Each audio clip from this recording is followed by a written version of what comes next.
bravo à Ferrocampus et bravo pour l'organisation de cet événement et on espère que ce sera encore mieux l'année prochaine parce qu'il y a beaucoup de choses à faire en termes d'innovation sur les mobilités, sur les énergies et puis globalement sur les communs numériques.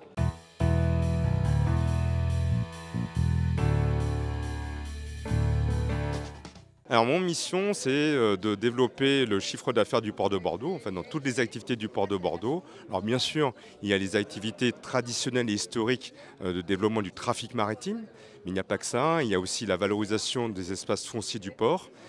Et puis, ça c'est relativement nouveau, c'est la réalisation de prestations de services pour nos clients, qui soient du monde portuaire ou pas. Alors je suis ravi d'être aujourd'hui à Saintes au Ferrocampus parce qu'on vient de tisser un partenariat avec Ferrocampus, notamment parce que le port de Bordeaux est propriétaire de voies ferroviaires, il est aussi gestionnaire de ces voies ferroviaires et dans ce contexte-là, le port de Bordeaux a conventionné avec Ferrocampus pour que ces voies puissent servir de zone d'expérimentation pour l'ensemble des partenaires de Ferrocampus. Et il y a d'ores et déjà une première expérimentation qui a lieu sur nos voies ferroviaires au Verdon, donc quasiment à l'embouchure de l'estuaire de la Gironde, avec le véhicule ferromobile. Le ferromobile, c'est un véhicule qui est un peu particulier, parce que c'est un véhicule finalement utilitaire routier, qui a été adapté pour pouvoir rouler sur une voie ferroviaire.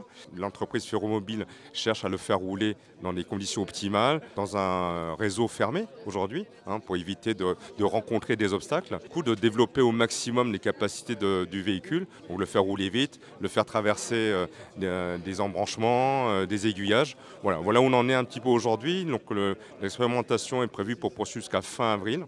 Et donc on a hâte de voir ce que ça va donner par la suite. Durant cette table ronde, je me suis retrouvé avec deux anciens élèves ingénieurs de mon école, l'ENSERM Matmeka. On s'est retrouvés autour de cette table ronde après des études en informatique. Et puis on se retrouve avec des métiers complètement différents. Donc c'est assez amusant de retrouver des collègues.